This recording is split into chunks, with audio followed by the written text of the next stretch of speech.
Come, I'll take 2-3 minutes to just share with you what's happening in MMA in next few days so that you don't miss them. Before that, let me warmly welcome all the viewers watching the program live from all our channels, YouTube, Facebook, Twitter, LinkedIn, live webinar, and also people who are listening to our MMA radio audio. And as usual, the number which is flashed on the screen from the video, please share your questions, and the distinguished panelists kindly agreed to respond to all your questions. And I'm quite sure the students are going to settle down. Hello? Ready to go? Shall I go, or you want to discuss some more thing? Yes. Okay, thank you. What's happening in MMA, I want to tell you next few days so that you don't miss them.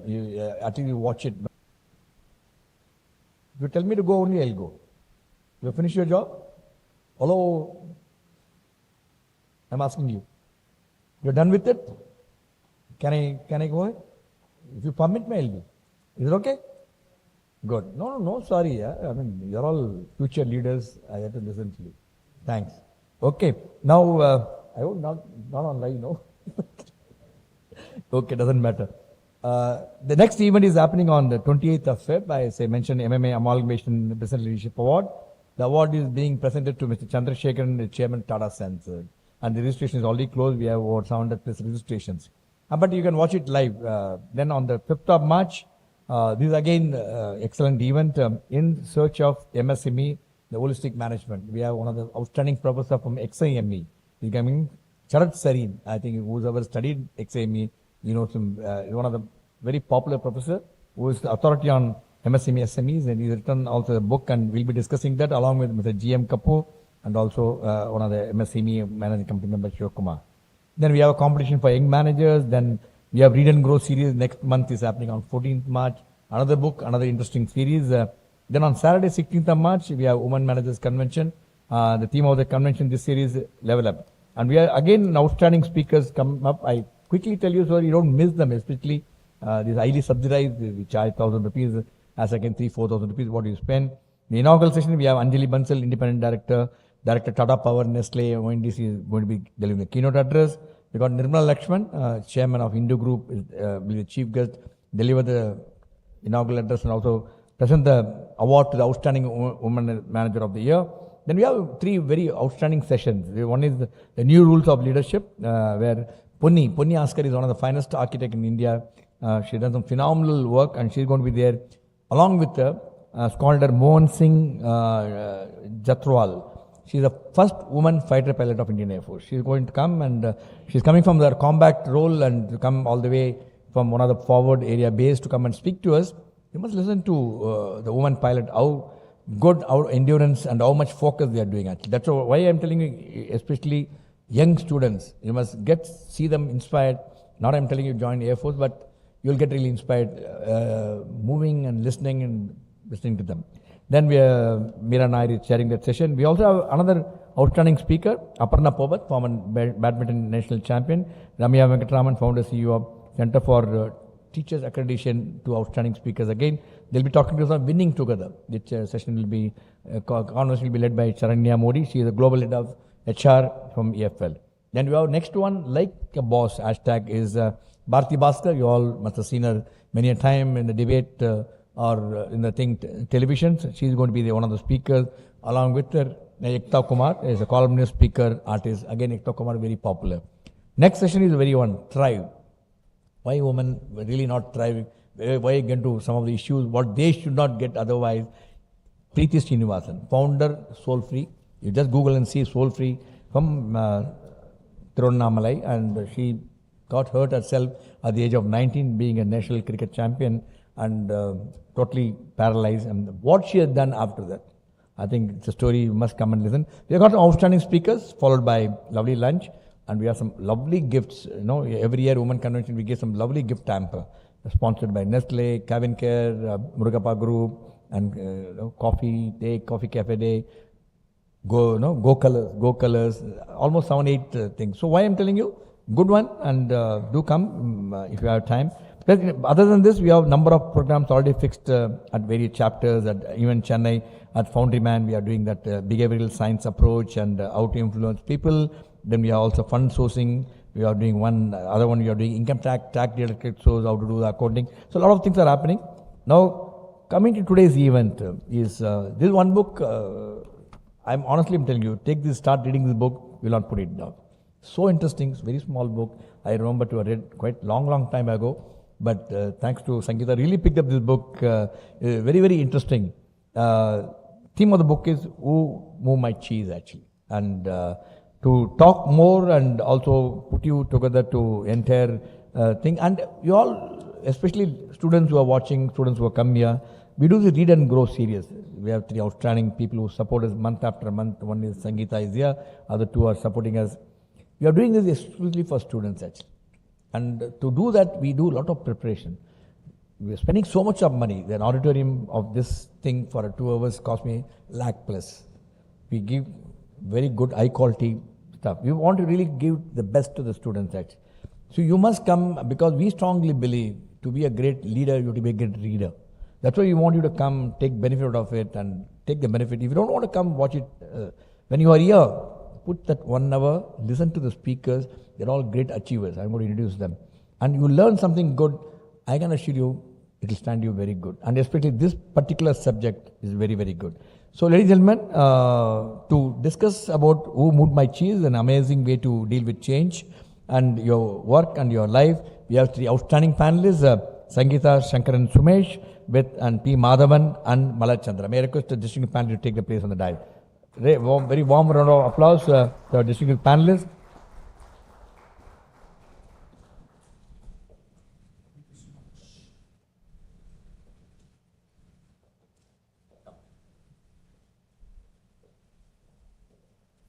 Yes, before I request Sangeeta to take forward, set the context thing, and as usual, people who are here, if you have any questions, there's a question slip pen is available here. You can take the question slip, write your questions, because we don't really circulate the microphone, because that really consumes time, and we want to be really time conscious about it. Let me have the privilege of introducing the distinguished speakers for this evening. Sangeeta Shankaran Sumesh is a business leadership coach, speaker, author, independent director. Is a seasoned CFO turned business leadership coach in a diverse professional performance from profit and with over 25 years of corporate expertise, and also done an Howard executive program at Howard University, Howard executive education program. She serves as an independent director on corporate boards, empowering leaders and teams to succeed. A chartered accountant, management accountant, credentials include a TEDx speaker. She is also a best-selling author, written a couple of books. Sangeeta elevates businesses with a purpose, and she is really a role model for us, because she is the one who come readily forward, take responsibility, do something very good for the people who are in the management, especially students. She is the one who put this together, what we call it the Read and Grow series, and which done, I think we have been doing it for the last 3 years without any break, actually, every Friday, every month, once in a month. Very warm welcome to Sangeeta. Pleasure to have you with us this evening. Then we have a good friend, Mr. Madhavan. Madhavan is Executive Vice President, Sales and Marketing from Srichakra Limited, and spearheads corporate marketing and global two-wheeler type business with over 30 years of diverse experience, including leadership roles in SCL Infosystem, blue chip companies like Tata, PepsiCo, and Nestle. He drives disruptive growth, digital innovation, and XLRI alumnus. Madhavan excels in strategic planning, leading large teams, mentoring students, actively contributing to CIA and Rotary Club. Very soon he has agreed to contribute to MMA too. Very warm welcome to Mr. Madhavan. Pleasure to have you with us this evening. And your professor is coming. You must have known Sarin, no? XLRA? You know him? He is from XLRA. Professor Sarin. He is coming and talking on a very, Sharat Sarin. Sharat Sarin.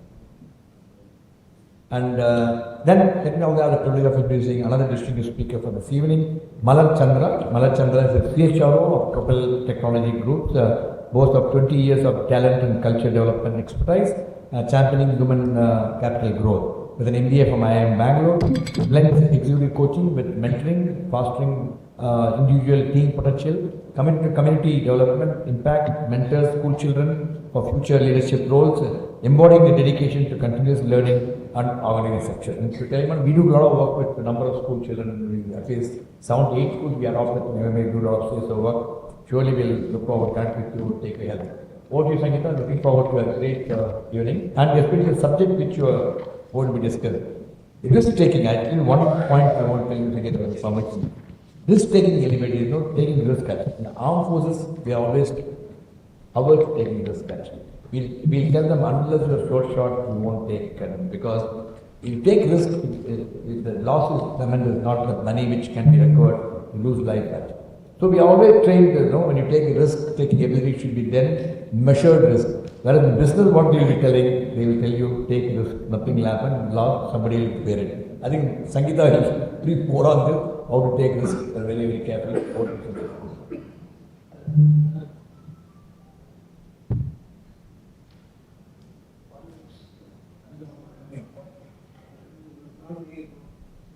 Yeah.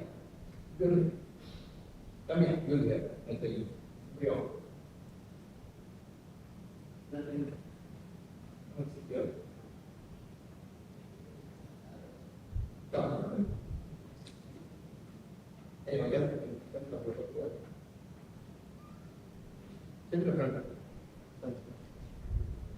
Thank you so much.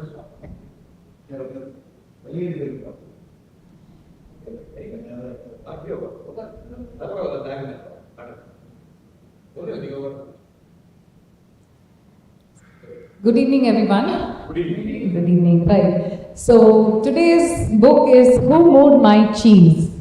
And the reason I chose this book, it's simply because it's a short, crisp read, it's power-packed as well, and I think it contains timeless wisdom, evergreen, and I think these principles can be used by one and all in today's age and time as well. So that's why I chose this book, even though this book was written quite a few years ago. Now the key message this book actually gives us is being adaptable to change. And how? By being proactive.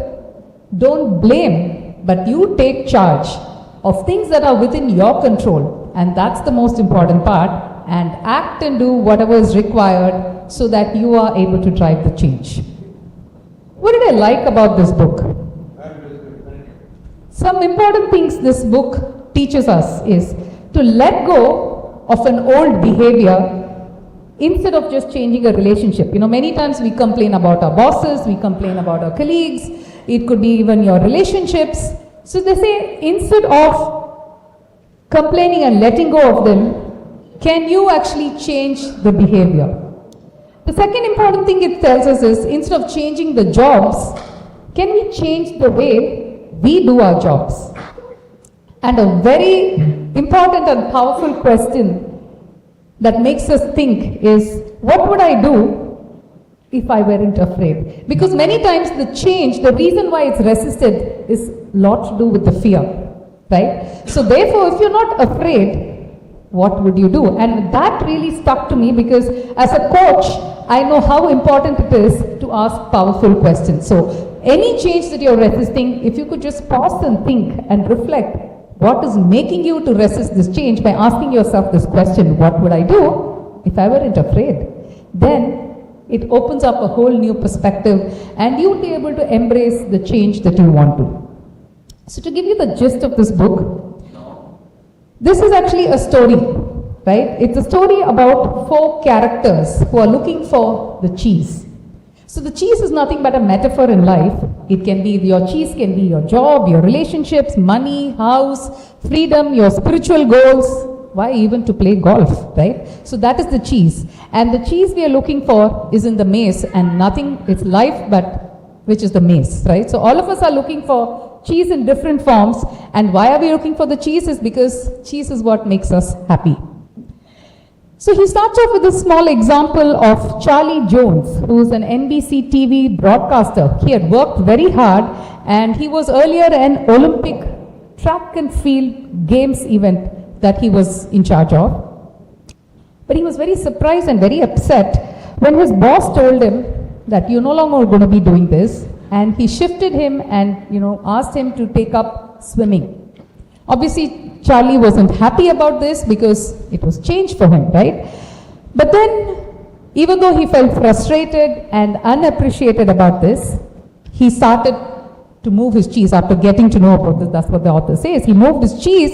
He learned about swimming, which is a new sport, which made him feel young. And then he started to get better assignments. His boss started recognizing him. And therefore, he says, how we embrace change makes a lot of difference. So this book is divided into 3 sections.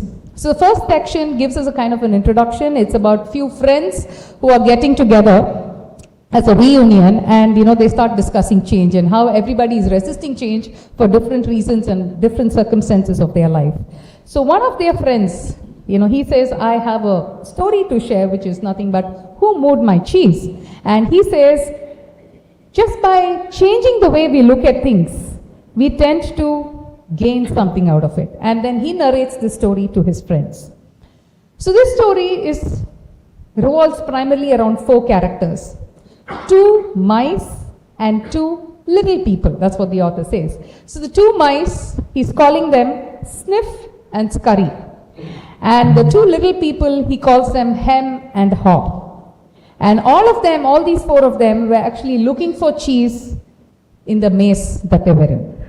So the mice, they looked for normal hard cheese so that they can nibble, and the little people used their brains, their beliefs and emotions to search for the different kind of cheese which they believed will make them happy and successful. Now the mice use a lot of trial and error, whereas the little people used complex brains and they wanted to try sophisticated models of finding cheese.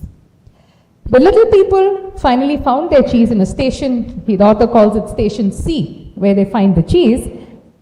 The little people had no idea where it came from. They just assumed that it will be there, and they said, okay, come on, let's make ourselves comfortable.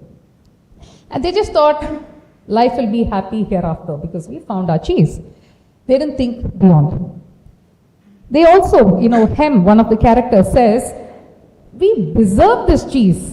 We worked so hard to find it, right? Many times I think we can relate it with our work life, because you think, you have the cheese and, everything makes you feel very happy. Soon this confidence turns into arrogance and they started being within their comfort zone. Now if you were to look at the mice, what did they do? They scratched around the station C where the cheese was there. They started inspecting it. They started observing whether there were any changes, and they would nibble away their cheese. It so happened one morning, there was no cheese.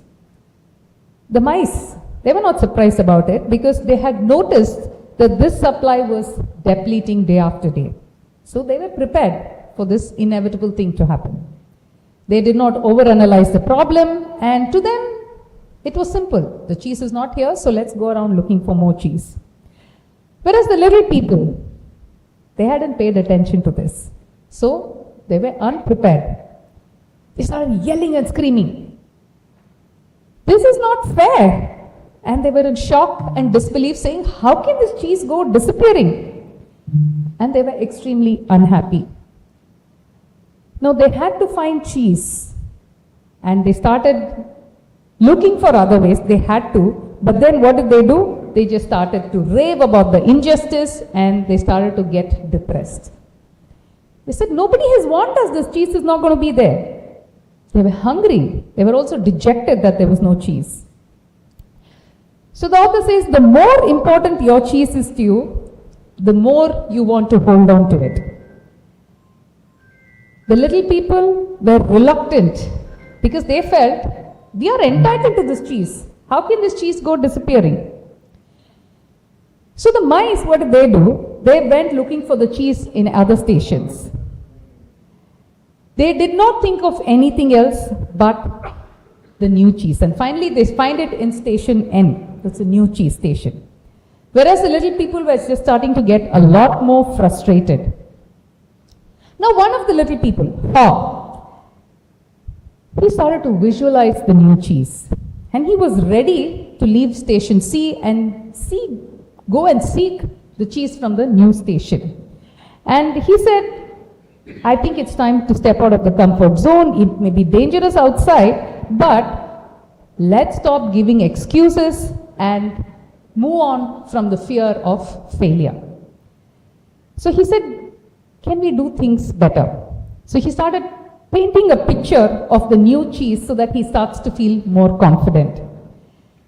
His fear turned into anger. Who? The other one, him, right? His fear turned into anger, saying, I'm not finding my cheese. And they were too afraid. But Hem says, if the mice can do it, so can we, right? A lot of us, we tend to gain confidence by seeing others and getting inspired from others, right? So that's what happened to Haw. And because he realized his fears were just making things worse. And now he starts to move in a different direction where he feels a lot more free about it. The more clearly he was able to see the image of himself enjoying his new cheese, he started believing that it could be real and therefore worked towards it. The author also says, the quicker you let go of your old cheese, the sooner will you find new cheese. And he knew that when you change your belief, you change the way you do things. And therefore, a lot of it has to do with your belief on how you're going to embrace the change. So Haw went to the cheese station, the new cheese station. He saw the mice there. And then he realized something. He's like, these are new kinds of cheese. I've never even seen or, thought about this. And his illusion of the old cheese started to disappear. And he started to laugh at himself and, makes a mockery of his own self. Haw learnt from the mice that when you keep things simple and you don't overanalyze and overcomplicate things, then life becomes a lot more easier. And he also realized that you needed to adapt fast to keep change with the changing times. And Hem had his own way, right? The other one who was resisting the change. And for him, it was beyond his comforts and he was just sticking on to his fears. The fact is, no one else can do it for you. You have to see the advantage of the change. You have to believe in it, and that's when you will be able to embrace the change and move ahead. So Haw inspected his cheese station, the new cheese station. He started to inspect every day, checked its condition, and also he realized that he shouldn't get too comfortable with the new cheese station so that he can avoid surprises. And that's what Michael, who was narrating the story to his friends at the reunion, tells them. And all the friends thanked Michael for it, and everybody starts to share their example on how in their work, in their personal life, how they have been resisting change and how they want to embrace change based on this concept of who moved my cheese by being more proactive and seeing how they can move ahead and embrace change in a lot better way. So, was there anything that could have been better in the book? My perspective is that the book is great, yet, like group captain said, it's a very, very short book. So maybe there could have been a little more examples, though the author has given, maybe a little more in detail could have been better because the concept is very nice. It's simple, but also I'm not sure if it's just easier said than done or if we can actually start implementing it into our day-to-day life, because I'm sure while we all agree to it in principle, how exactly are we going to embrace change and start implementing it? That is a question that we need to ask for ourselves. But to conclude, I would definitely say this is a very quick and easy read and definitely a must read, especially if you're someone who's resisting change and does not want to move ahead. So with that, I have given you the gist of this book and my views about it. Now let's move on to the panelists and pick their brains to see what they have to share and how they have experienced this book in their lives.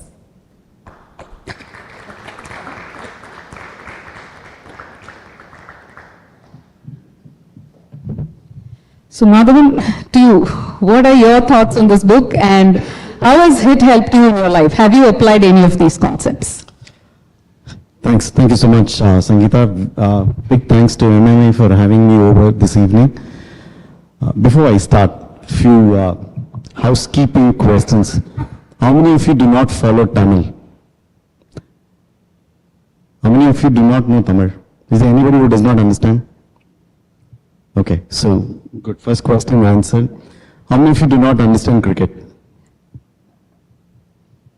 Okay, the literally handful, so we'll worry about it as we go now. How many of you have read the book? Okay, only few. I'm quite surprised. Okay. Well, as Sangeeta said, it's a pint-sized dynamite. The book is all about 45 minutes to 1 hour. If you're a fast reader, 1.5 hours you'll finish. If you're coming by bus, get into the bus, open the book. By the time you reach your destination, you have finished. But what message, what it carries is amazing. I said pint-sized, but it's like the atom bomb. Small, but it's really the pataka that you want to read. To answer your question, did it impact my life? I read this book about 25 years ago. I was pleasantly surprised. I asked her, "Are you sure is this the book?" And Like I said, it's timeless, right? yeah, so I mean, people still talk about Fountainhead, right? Yes, So, And that is exactly why I asked you this question. Since you've read it so many years ago, yeah. have you applied it in your life? So, if I were to answer that honestly, did I take the learning, apply as is? I will be exaggerating or dramatizing. But that said, what happened? I mean, let's say if I were to split the book is all about how you can deal with change that happens in both life and work. So that's the essence of the book. Humans are not constructed to accept change. We actually are made to resist change. Why? Change means uncertainty, right? And with uncertainty, there is a lot of, you'll have to make it, I actually like it. Most of the students don't seem to be, this is a chin down economy, right? Have you ever seen people sitting and talking like this? We are like Mobile. this. We are a chin down economy, but pleasantly surprised to see most of them are looking up. So I sincerely hope it stays that way, and I'll try and make it as interactive as possible. The things, I just lost the train of thought there. It's about 25 years now since I read this book. Now, if I were to go back and answer the question honestly, I will not be able to say that it directly impacted my life. But if I were to split my work life, which is around 35 years, into the first 10 years before I read the book and the next 25 years, I can clearly tell you the first 10 years were go with the flow, drift. It was not exactly make the changes, call for changes. It was like, let it happen, let's see what life, hope was more a strategy than actually working towards it as a strategy, right? So these kind of books, they leave an indelible mark in your subconscious mind. It's not as if, okay, this morning I get up, the book in the 4th chapter said this and I want to implement. No, it doesn't work that way. It just gets into your head at some stage and then starts guiding you.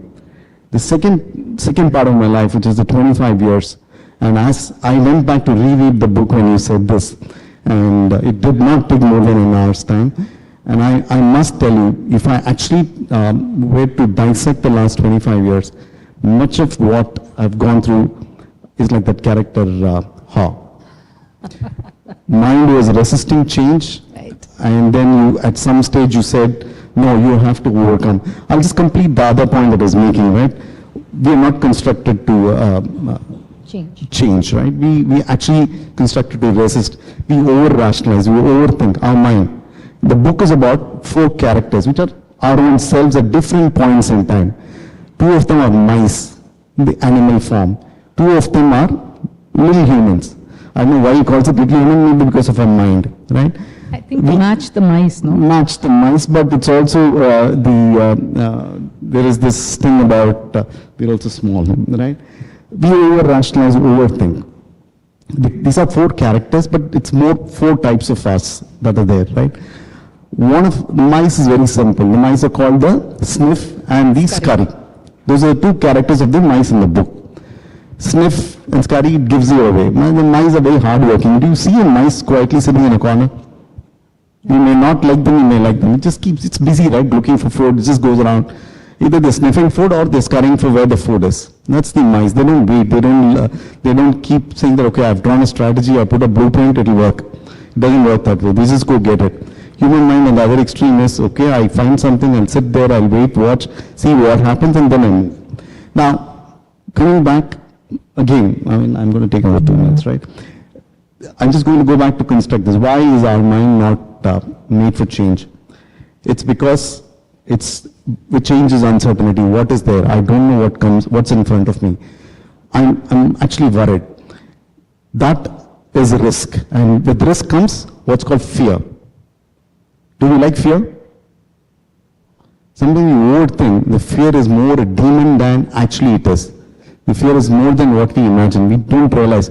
We so worry about something that when you actually look at people who have crossed that path, who have crossed the fear, they will say, yeah, it is okay. To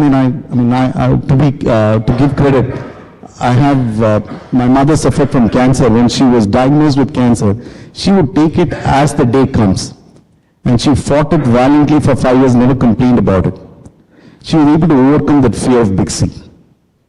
Now, the human mind actually makes a big picture out of fear. Therefore, we don't change. This book talks about how you don't give up and embrace change.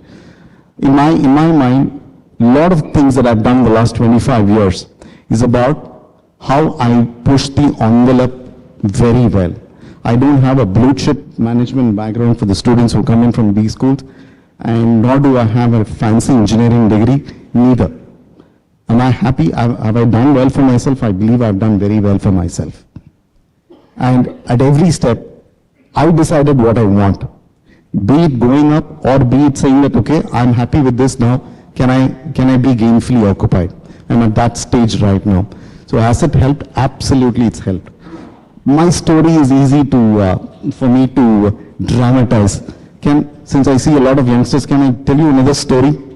Makes it easy, right? Stories are easy. I met this gentleman recently. An astonishing story. That's why I asked if you guys know cricket. I wanted to do some homework about him. I asked him, give me a background. Who are you? What have you done? This gentleman, he is about 28, 29 now. About 6-7 years back, in cricket, when those of you who do not know cricket, there's a fast bowler, there's a spinner. You know that much? The gentleman I'm talking about, he was a fast bowler. And Tamil Nadu cricket has got, in the Madras league system, there is league Division 1, Division 2, Division 3 to Division 6. 6 is the lowest and 1 is the top. The gentleman I met was playing in the 4th division for a team called Jupiter CC. Now, he was a fast bowler. Season was 2017, pre-COVID times. 2017, he was a fast bowler. He bowled the first 4 matches. He was okay. He had the knee injury at the end of 4th match. His doctor said, you can't bowl fast anymore. You have to slow down. He took 30 balls, cricket balls, to go every day, start practicing spin bowling. 3 hours, 4 hours of practice till the time he would have blisters in his hand. He practiced endlessly, went back for the rest of the season. He played another 6 matches and took 6 wicket hauls or so. One of them was an 8 wicket haul. 8 wickets in that innings. And immediately he was noticed. Somebody in the 1st division team called him. Now he's 24 or so. Before that, what is he doing? He was playing for 1,500 rupees a day. Some of these guys go around playing matches. They get 1,500 rupees tennis ball cricket. And he's also he's got a professional degree, so he had that to also work with. He was doing okay. 23, 24, you don't aspire to be a big cricketer. He was called and asked by a 1st division team to come and play. He did extremely well there in that year. I think Dinesh Karthik spotted him and recommended him to Punjab Super Kings. He was selected Punjab Super Kings 1 year. The next year, at a ripe old age of 26 or 27, he was picked up by KKR for 3 crores or so. Somebody was playing 1,500 rupees a day. If you give him, he'll come and play a match for you. And today he's a regular. He played for India subsequently. He is 29 today. His name is Varun Chakravarti. He plays for KKR. Now, this gentleman was faced with an adversity in life. He had to make a decision. He had to change.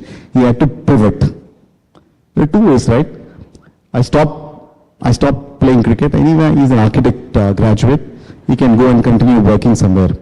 He also tried doing side roles in movies.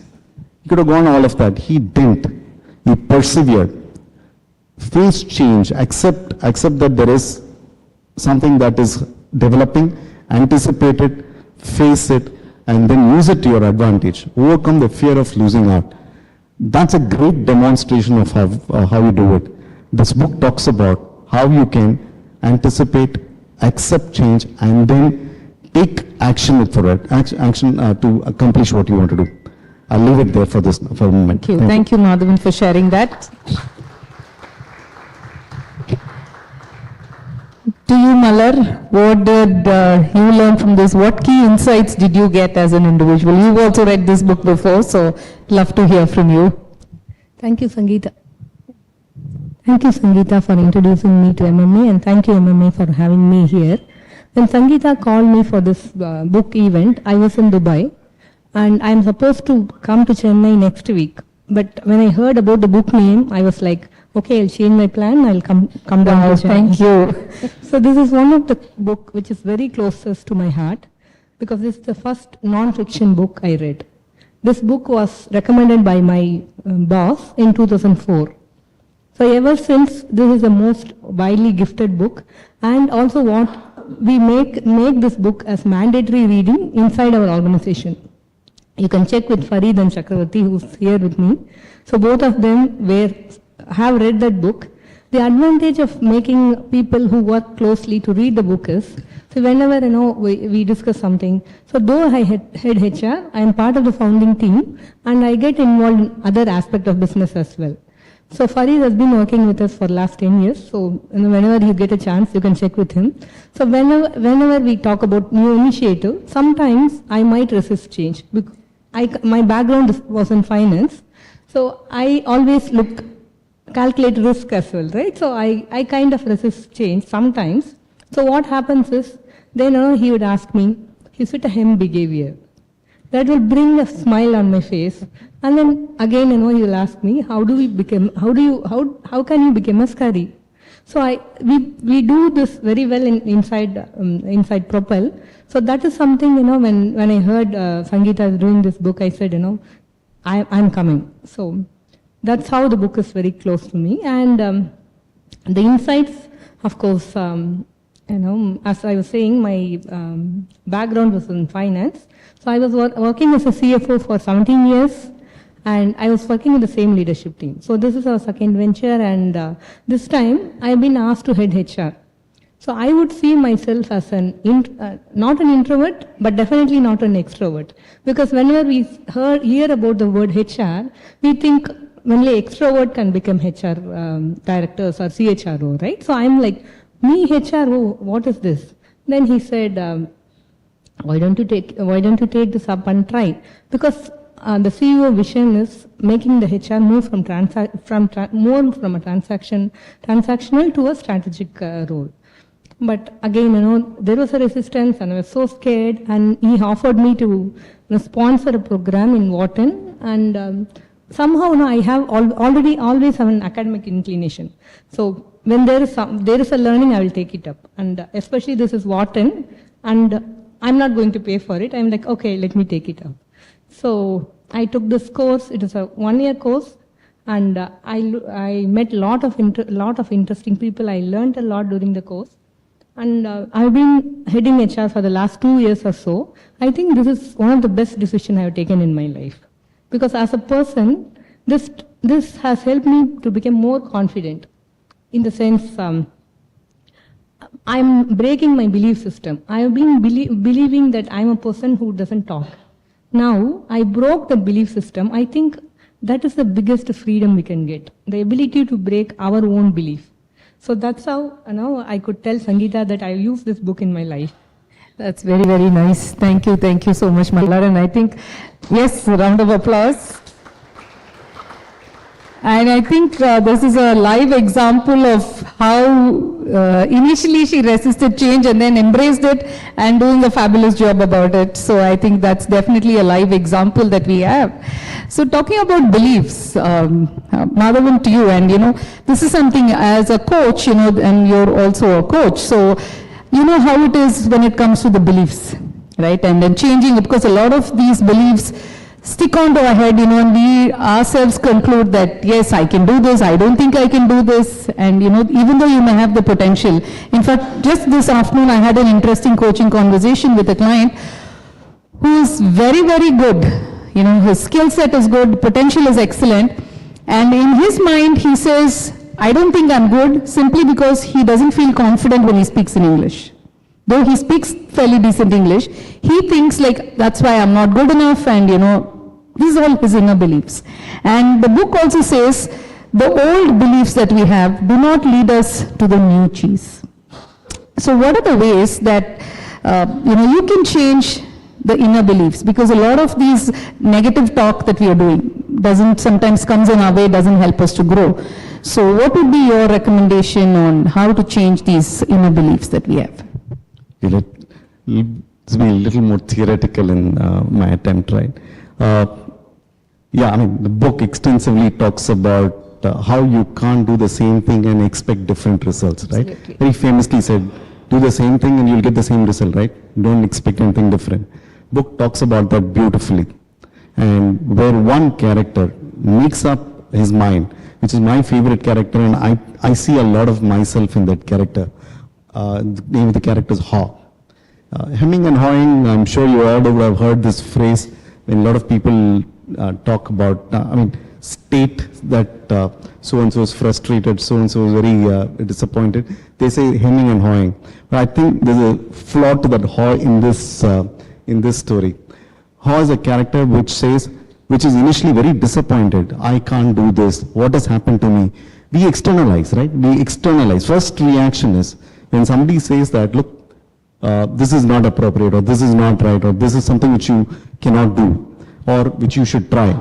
The intuitive reaction is, one, it's not my mistake. It was the system. It is people around me or the organization or whatever. It is always externalizing the problem intuitively. But when you pause and think, can I do something about it? First things first, you need to be aware that the world around you is evolving. That's when the first step towards moving away from the crusted, molded inner older beliefs, right? You need to be aware that world around you is changing, world around you is evolving. Again, small story, is it okay? The business that I work in is very unglamorous. If I can actually go a step further and say there's no sex appeal to the job that I do, selling tires, black round thing, right? You always think that when you have a puncture on the road, you have to change that tire. You just go to the nearest mechanic and say, change it, he'll give you something and you change it. Yes or no? But there's so much science behind it. How do people make decisions? How do they make the decision of purchase? How they used to do it 10 years ago, 20 years ago is not the same. The customers of today have changed. The first effort was for us to understand. You could have done the same old thing and said, okay, I also have one, this is the name, this is the price, take it and go. I can only get so much. I won't get more than what I want. So we first try and understand what has changed. We realize the way the customer behaved has changed. They moved away from what used to be the case. Okay, Sangeeta, I know you're not going to be my age, but not very far away, let's say.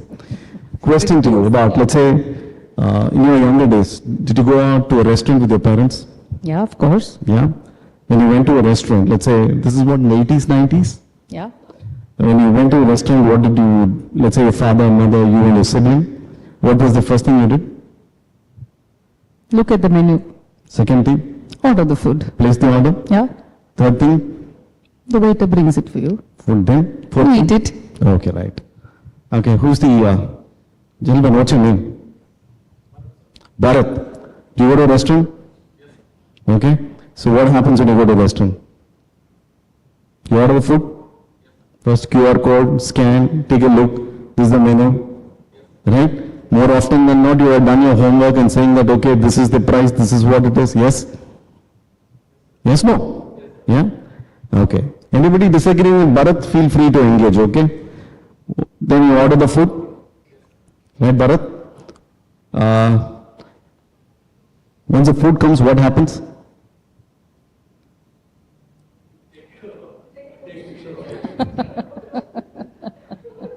Take a picture. I go out to my daughter, I can't eat till the damn things on the Instagram, the world knows that there is this food, correct? What's happened in the last 20, 30 years? Our behavior has changed dramatically. Now, if I cater to Soumya as a customer, Sangeeta. Sangeeta as a customer, sorry. See, name also has changed. Right. Now, if I carry the Sangeeta story to Bharat's today, will that work? No. So I need to change my approach there. Will he change his approach? No. He's my customer. He's going to behave that way. Yes or no? So, did I answer this effectively? Be aware. Ask yourself, can I do it? Why can't I do it?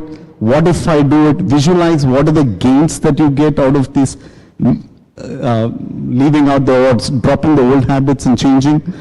What happens is once you start visualizing that, this is how success looks like, you will head in that direction. The problem is till the time you don't believe that you can do it and you don't visualize what the end state is, you won't even start. I hope I answered the question. Right. So look at the end, is what you want to say. Okay. That's.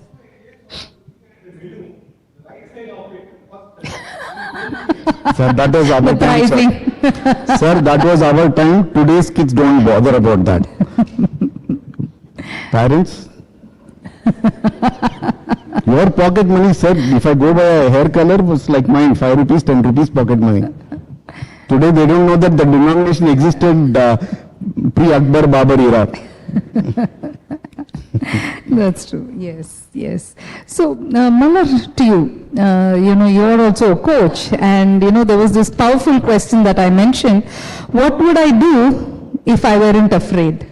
Right? Now, what comes to your mind when you think about this, and especially if you can share some insights, maybe even from a coaching perspective, that would be good. Yes, Sangeeta. So, one other recommended book in our list is Emotional Agility, but by Dr. Susan David. I would definitely recommend you guys to read it. So, the question itself is, when I am not afraid, what I will do? So, afraid is fear. So, here what is happening is, we are labeling the emotion. When we know we are afraid, we can take actions. Most of the time, when we are exhibiting a behavior, we will not know what is happening to us. It is more like, when you are in the flow, or when you are getting overwhelmed with emotion, it's very difficult for us to know what is happening to us. So here the question itself is, when you are not afraid, it gives us a place for us to think. As Viktor Frankl said, between stimulus and response, there is a space. In that space, we have a freedom to choose, right? So the question, when I heard this sentence, that what comes to me. Labeling the emotion, which is like, I know I'm scared. So with that knowledge, now I can act. I'm scared. So if I'm not, that's why I'm behaving like this. If I'm not scared, what I would do. So when I know that, now I can understand what am I required to do here now, and I can come up with a detailed plan. So why do we have to come up with a detailed plan? Because it removes uncertainty. As Madhavan was saying, fear is coming from uncertainty. So when we remove that uncertainty, we get that confidence to act. So that's what comes to my mind when I hear that question. So I think both of you said something on similar lines. He spoke about awareness, and you're also talking about acknowledging the fear. So I think also a lot of times we don't acknowledge whatever emotions. In this case, it's fear is the emotion. So many times if we can even face our emotions and acknowledge it, I think that creates a lot of mindset shifts, and probably I would also think it's one of the ways to handle your inner beliefs, right? Yes, good. So, Madhavan, to you. Now, this example of Haw. Haw accepts, and he knew that he has to adapt faster. So, any pointers that you would like to share? Because, we all know we need to change with the changing times and adapt ourselves as per requirements. So, probably even going by the example that you gave. Do you scan, QR code probably you must be scanning, but do you also click pictures and put it on your Insta and other things?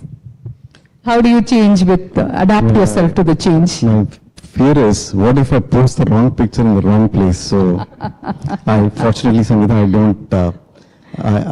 don't do that. I don't do that, but I'm always worried about where all we leave what kind of data and come back. So today there's nothing called privacy in that sense. Absolutely, yeah. But I missed the question, sorry.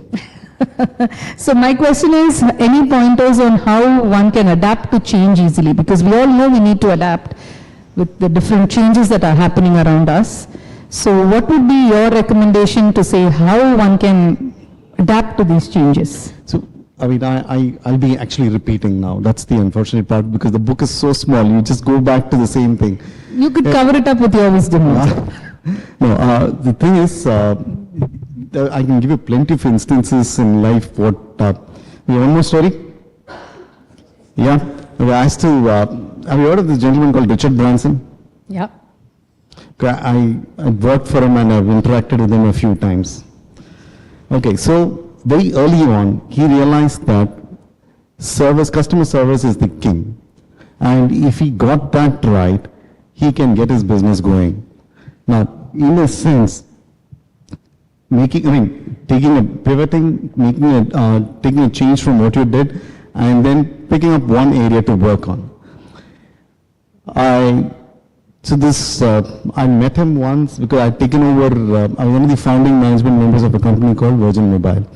They were opening up in India, they're in partnership with Tata's, and I'd gone to London, we met him and I'd come back and we wanted to introduce one of the top selling retail chain owner.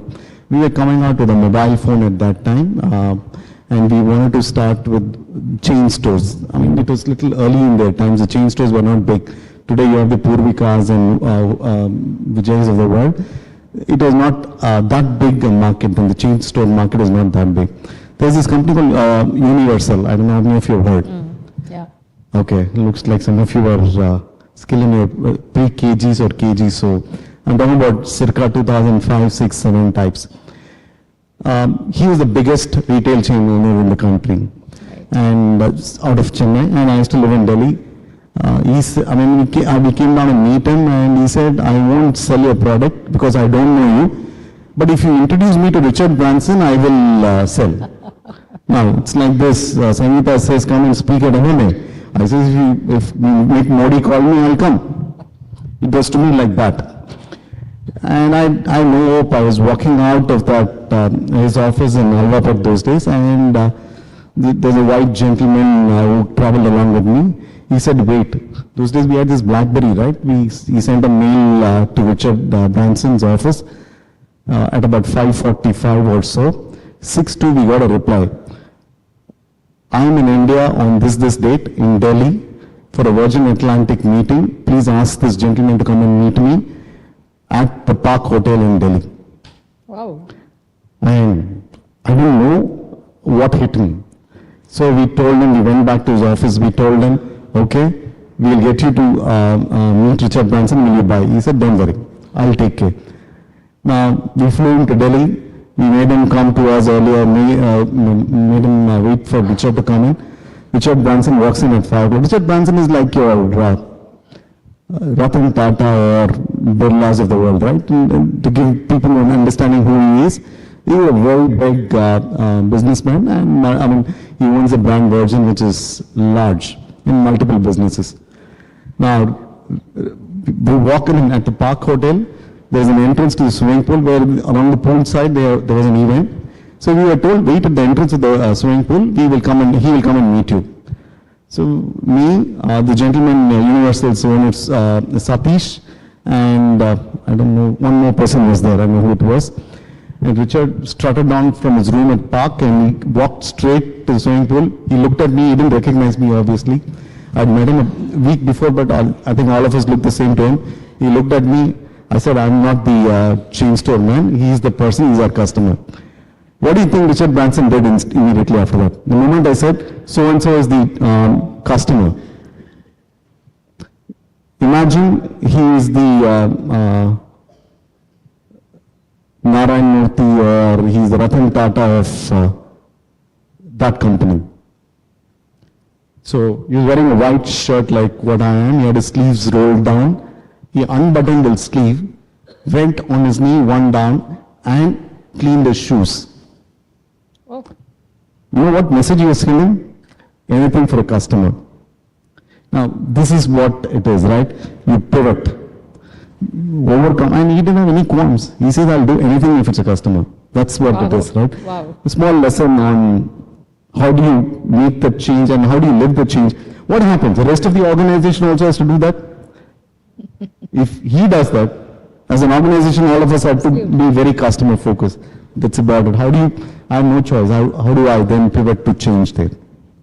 So follow the leader. Right, okay. This is the right example. Yeah, that's why I guess a person becomes a leader. Yes, okay. That's a nice anecdote that you shared with us. Malar, to you, many times in the workplace, there are conflicts and then people tend to blame each other. And even here in the book, there is a point when hem and haw, they become frustrated and they start blaming each other, saying, I have not got the cheese because of you and things like that. So what practical pointers can you share, especially like, heading the HR, like, people easily tend to blame each other for many things. So what would you recommend so that we can prevent, or if not, at least minimize this blame game? Because I think it's fairly common in the corporate world. Right.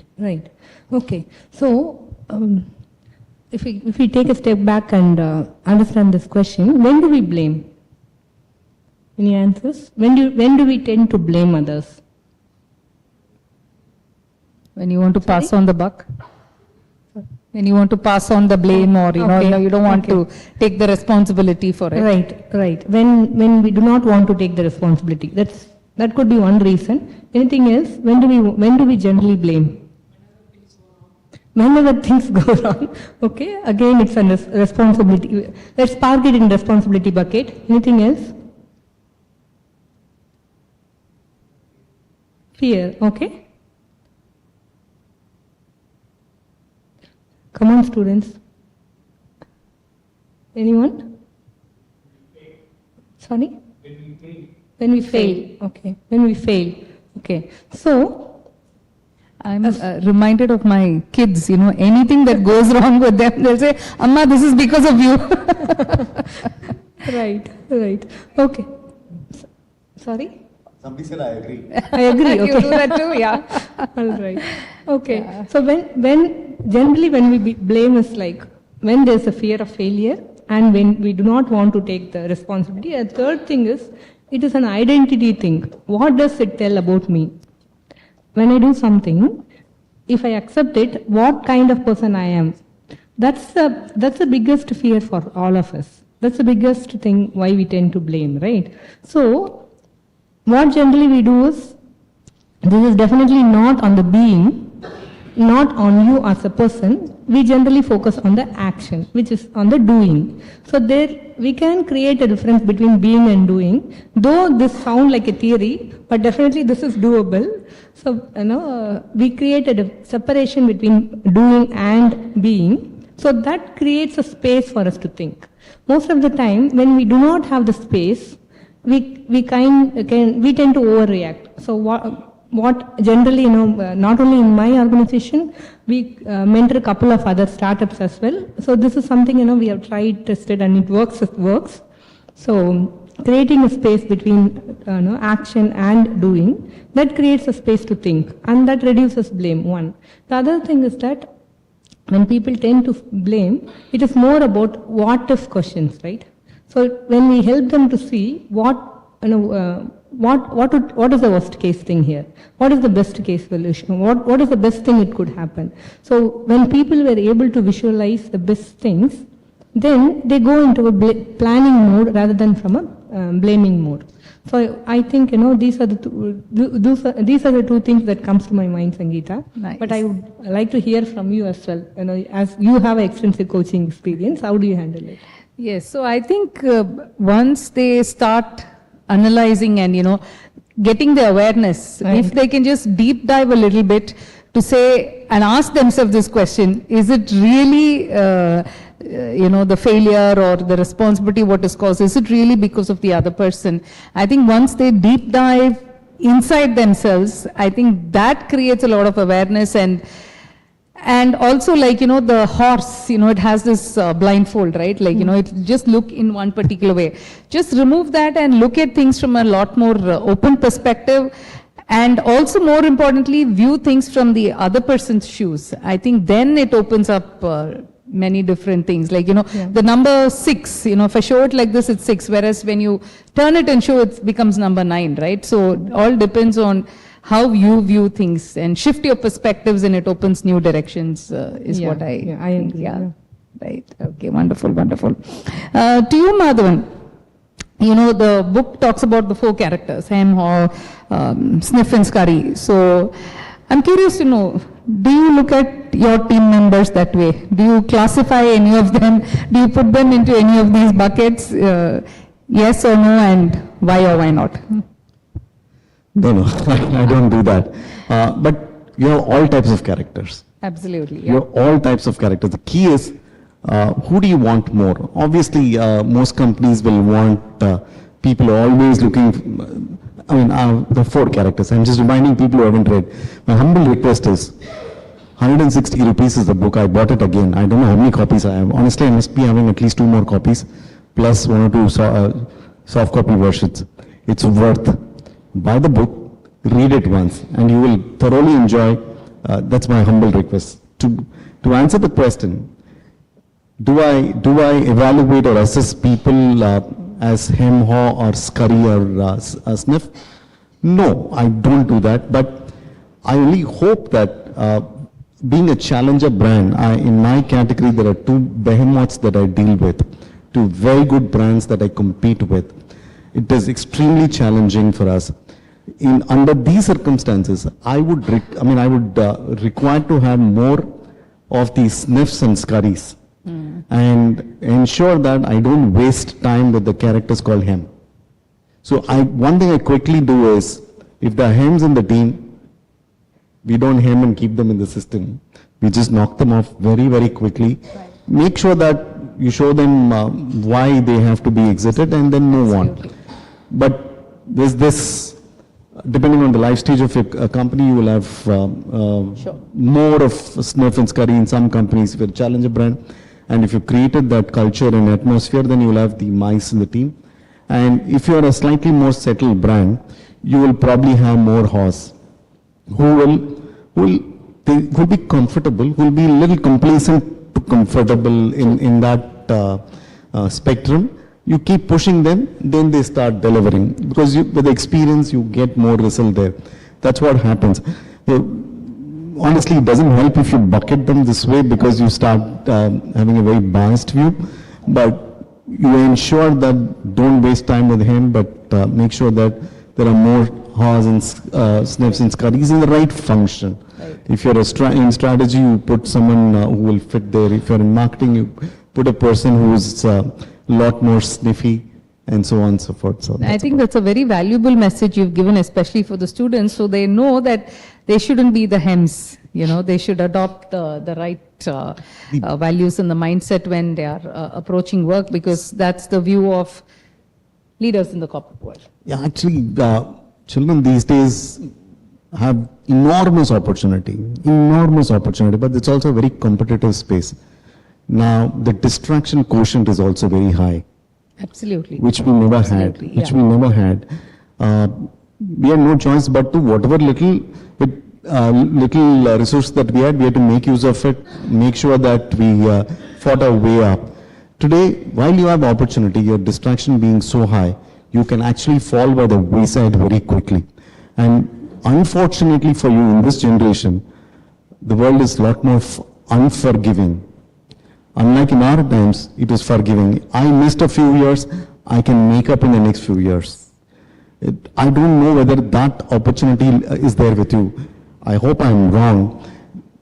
It is, we don't, the middle India, or the burgeoning middle India, needs to be actually tutored a lot more on how to handle life at different stages. How do you, these are, changes, not all change need to be taken, right? No, you don't have to accept all changes. There are some changes which are bad and some changes which are very good, right? And likewise, it's not always fear is bad. Fear needs to be there in a small measure or in right measure. If there is no fear, what happens? Will you ever follow rules on the road? If there are no cops? No, we won't, right? So there has to be the fear of law, fear of whatever in the right measure. It's extremely important that you stay focused despite the opportunities that are there. No, I think that's very valid. And also to add on to what you said, I think it's important to pivot. So if something doesn't work, can you just shift and pivot to see what, how you can be successful. So last question for you, Malar, is the quicker we let go, you want, right?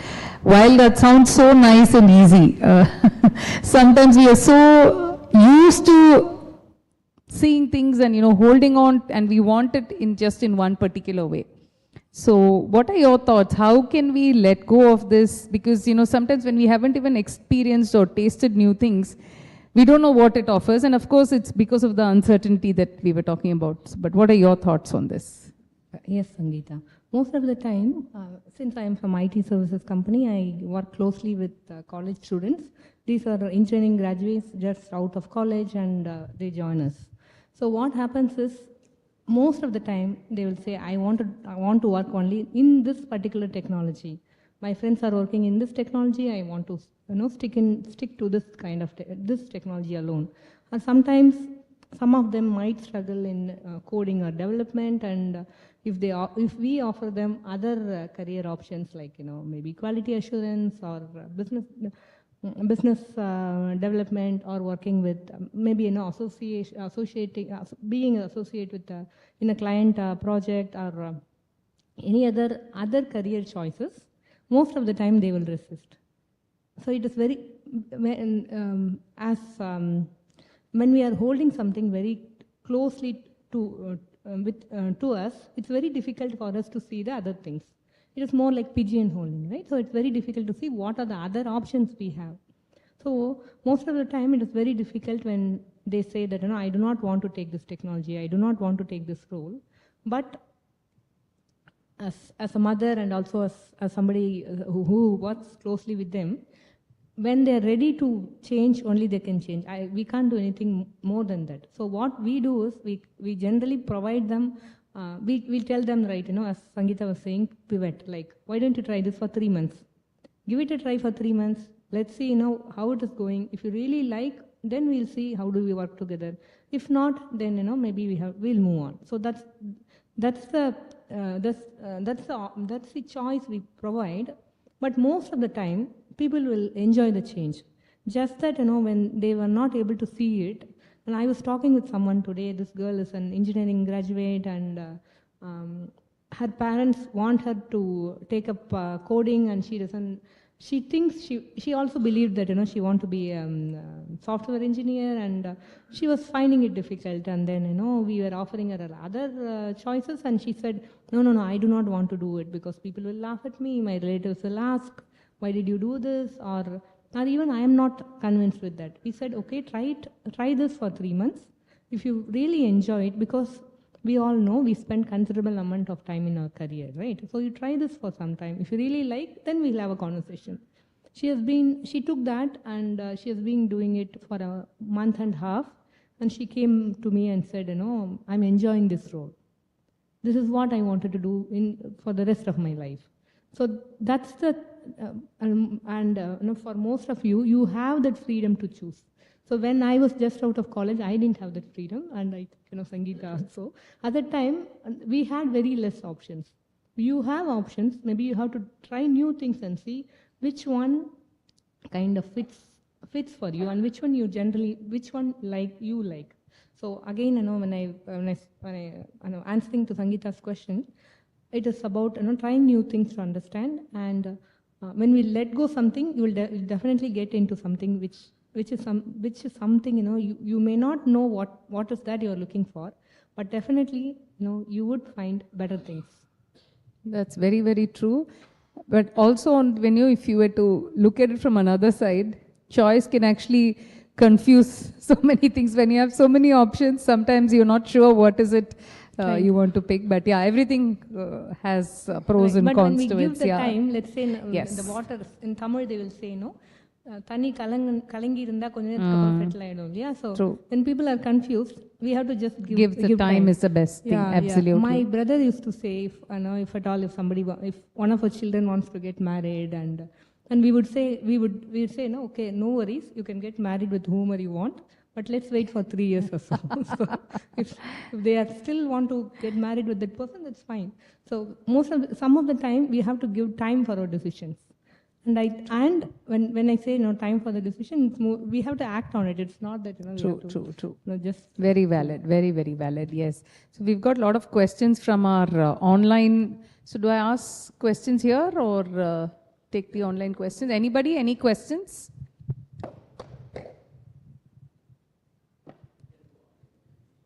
Yeah, I've got some questions from our online viewers. So meanwhile, if anybody has, you can put up your hand. I'm going to read this out. It is known that change is inevitable. This is from Sriji from Hyderabad. It is known that change is inevitable and that we must be willing to adapt to it. How do you balance the need for stability and routine with the necessity of embracing change? Do you like to answer this? Read the second part. How do you like? How do you balance the need for stability and routine with the necessity of embracing change? Isn't there a bit of contradiction Paradox, there? yes. Yeah. When you look at when you want routine and stability, and then when you want to move forward, it's like on a treadmill you're moving. You're there, yeah. For the sake of it, you're moving. That's how I see it. Right. You really need to stop worrying about stability and routine. You'll have to see. You'll have to be clear about what your goal is. If you say that cheese is what, it's a metaphor for what you're chasing in life. It could be I want to buy a house in Poise Gardens. It could be I want to buy a car from one of the major brands, or it is a job that is something which is very close to your heart. Now, once you set your goal, stability, routine will not get you the car, house, or the job. You need to see what will get you there, start working on that. So that's the, Correct. you're go right, the paradox. extra mile and step out of your comfort zone. Yes, So absolutely. if anything, you need to get out of the comfort zone. Yes, That's about yes. it. So Sharmila from Chengalpet is asking, Malar, probably you can take this. The book emphasizes the importance of not only adapting to change, but also actively seeking it. How do you differentiate between change for the sake of change, forced by management, versus change that leads to growth and progress? Right. So generally, when change is imposed on us, we oppose it. Now, as a mother, I know, when I want my son to change, want him to take up something, it is that I want him to be part of the change. The same way in this, Sharmila, right? Yes, Sharmila from Chengalpet. So, Yeah. Sharmila, most of the time, whether it is imposed by the management or whether imposed by any other external circumstances, we have to see what is in it for us and what kind of person it will make you in the future. So I think those are the questions we have to ask, and when you have that clarity, you have to act on it. Most of the time, we may have that clarity, but action is something it's not easy for us to do it. So first step is to ask the question: if I do this change, what kind of person I will become, and then act on it. Right. Nice. Madhavan, for you, how do you stay aware of changes happening in your industry, in personal life, and how do you adapt accordingly? Nainesh Shah from Mumbai is asking this question. You don't wait to see how the industry is evolving. You create that. You be at the Ambassador for change. Yeah, you be at that edge to keep moving, right? For example, COVID was a great opportunity. You can either consider it as a disaster, or other end of it, it was an opportunity, right? Life came literally to a standstill. There are two choices, right? You can sit and watch OTT endlessly, or alternately go through what you have, the journey that you've undertaken, from where to where you've traveled, and see where you want to go. Pause, take a look at what is that you want to do next. Then look at what are those things that you need to do, various steps in the process to get to the next level. As a company, we use that opportunity very well. If anything, we saw an opportunity there. So it is not that you wait for someone to show the way. Sometimes it's good for us to be the one to run, and the book actually talks about that. The character decides one fine day to say that, look, okay, I've had enough of doing the same thing, waiting for nothing. I'll now go get my new cheese. And when it runs, it also documents its learning on the wall. They call it actually, good pun, right? I mean, writing on the wall. We use writing on the wall negatively, but the writing on the wall is positive. It documents about the effort it has taken to reach there. Let others learn from what you have written. Why should you wait for others to write and read it? That's the first one. It works pretty much in personal life, right? I mean, fine, you have something, you don't have something, be clear about what you want, you run. Don't wait for others to show you what direction that you should take. So I'm also reminded of Mahatma Gandhiji's quote, "Be the change you wish to see." Yes, yes, absolutely. Malar, to you, Karthik from Pondicherry is asking, what practical steps can individuals and organizations take to foster a culture that embraces change and encourages innovation? Right. So, I think a positive mindset to change. Like see, we can look at change as two things, right? It can lead us to growth, or it could be a risk.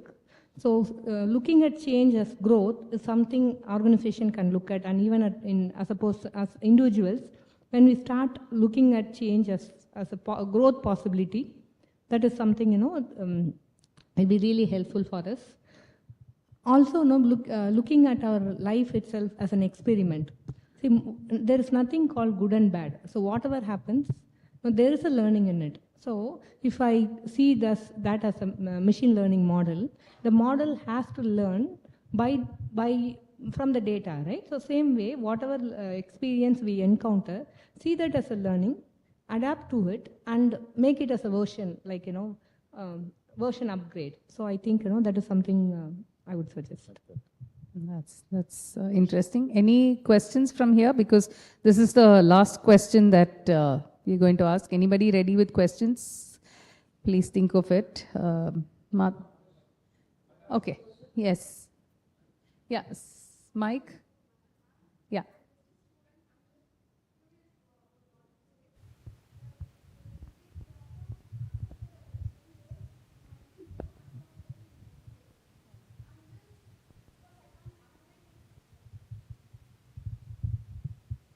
It might be wrong choices in many ways. How did you manage to get into a right? You said you move on to HR after a long period. It might be more challenging when you did, but it might be more difficult for you to change. Right. Can I have your name, ma? Charulata, ma'am. Charulata. Thank you, Charulata. That's a great question. So when we are midst of change, it is very difficult for us to think, because we will be clouded with too many challenges, right? Because we see everything as a risk. When we move out of it, we'll see that as an opportunity. And especially when you are asking, you are citing my experience, right? So moving from finance to HR was a difficult choice, but I was looking at more like, I'll try this. If it works, maybe, I'll take it. If not, maybe I'll go back. So whenever there is a choice for us, I would think, better take that choice, give your 100% and see how it works for you. If you really like it, I think, nothing like that, right? So if you think, that is not you and that doesn't speak with you, maybe, you can, again, this becomes your learning. When that becomes your learning, that becomes your resources. So that also changes your identity. Whenever there is a challenge in life, you will now know, if there is a difficulty, I know how to correct it and I'm capable of doing it. So that is something, that's the biggest thing for us when we take new things, and when you take the right, whatever decision we take, it is nothing like right or wrong decision. It is just that, it's a decision, and whatever comes from it, so we have to see that as an experience and then move on. So the key is just having the right, the positive mindset. Thank you, Chandra. You can't quit without, giving it a shot, right? I think that's the key message. Yes. I think Farid had a question from Mike. Okay.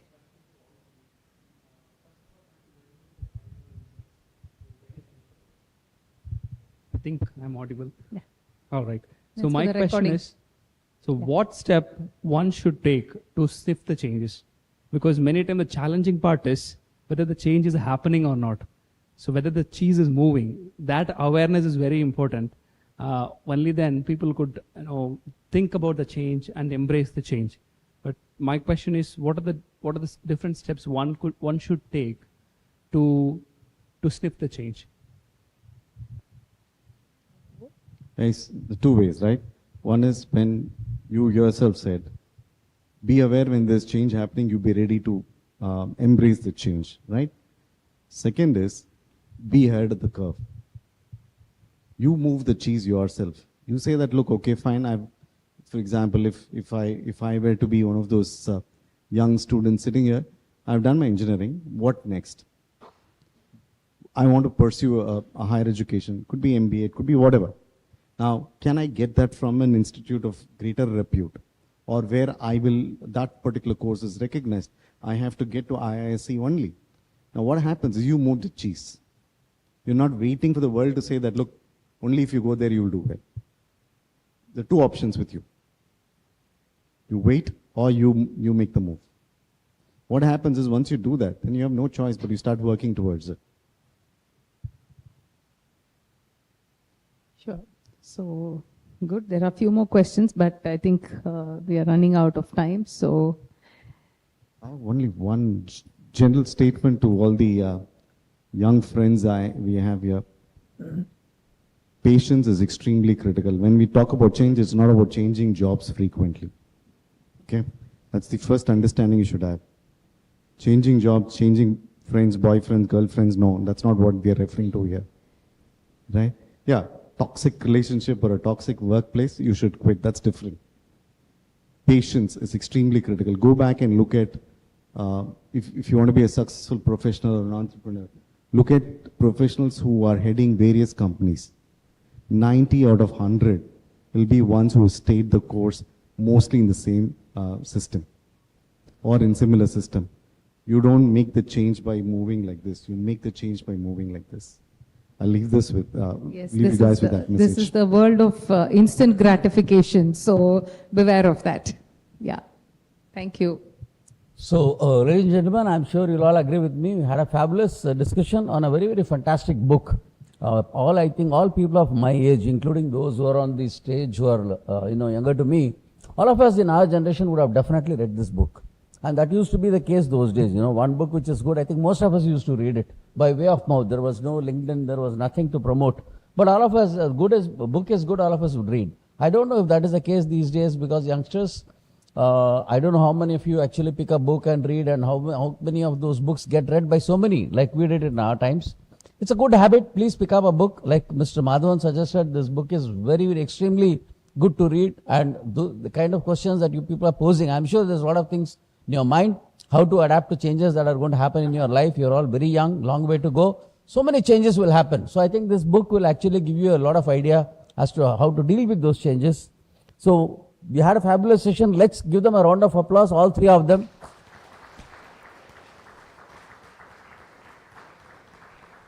So this Read and Grow is one particular event here, though it looks like very easy, all three of them coming on the stage and saying something. There's a lot of preparation that goes behind. Starts almost 2 months before, right from selecting the book to then selecting the speakers, then sending the book. There's a lot of reading. They get a lot of homework to do before they actually come here. So thanks to Ms. Sangeeta for choosing this book this time, and thanks to the two other speakers so fabulously joined her this evening in this discussion. So one way of, honoring you all and giving you our compliments and thanks is by giving you more books to read. So may I just request you to come forward and accept a small memento from MMA, please.